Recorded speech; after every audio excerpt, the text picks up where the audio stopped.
AP exams are finally over, which means I can get back to a sort of normal upload schedule, and you can hopefully get back to relaxing of some kind. I took my last AP exam, AP Calculus BC, this past Thursday, and I want to show you a couple of problems from it. Just some derivative and integral practice. I promise it'll be fun, and I was technically lying. It's only one problem, but like you can make 4 problems off of it, and just stay. The actual problem I remember from the exam was integrating this expression. How would you do that? You can pause the video right now if you want to work on it. If you want a hint, remember, the derivative of e to the x is still e to the x, because it's just a happy little guy, and he has to stay when he's derived. Also, I know it's derived, just shut up. If you want a second hint, remember, the derivative of any constant is just 0, since constants don't change value at all. The final hint I'll give is that you need to use u substitution. That's all I'm giving. You first need to set u equal to the denominator and then find du. Since the derivative of 1 plus e to the x is just e to the x, we now can substitute in all of the values and only have values in terms of u. This gives us the integral of 1 over u du, which we can then solve to equal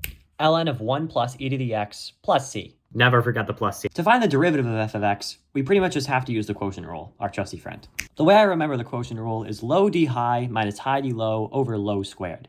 Because it's just like easy to remember, rolls off the tongue. It's like she sells seashells by the seashore. It's like dope. So that gives us this kind of ugly looking expression. But we can just cancel this term and these terms right here, except for the e to the x that applies over here.